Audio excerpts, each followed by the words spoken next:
Naaresto ng mga operatiba ng Kalinga PNP ang nakatalang top 4 most wanted person provincial level dahil sa kaso nitong frustrated murder. Ang report mula kay Patrolwoman Jesly Sabado. Ng Kalinga PNP ang number 4 most wanted person provincial level dahil sa kasong frustrated murder sa isang operasyon na isinagawa sa Balbin Subdivision, Barangay Magsaysay, Tabok City, Kalinga nito lamang ika-27 ng Hunyo taong kasalukuyan.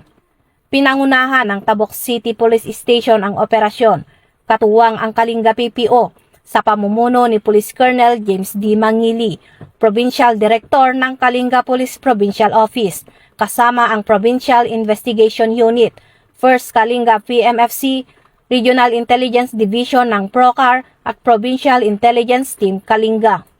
Naaresto ang suspect sa bisa ng warrant of arrest para sa kasong frustrated murder na inilabas noong Hunyo 16, 2025 ng Regional Trial Court Branch 25, Bulanao, Tabok City, Kalinga.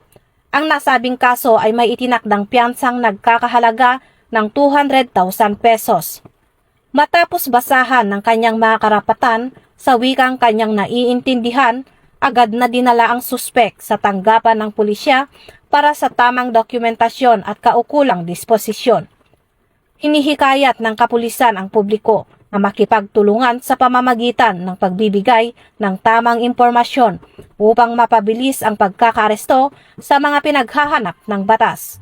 Mula dito sa Region Cordillera, ako yung PNN Correspondent, Patrolwoman Jesly Sabado, alagad ng batas, tagataguyod ng Balitang Pulis.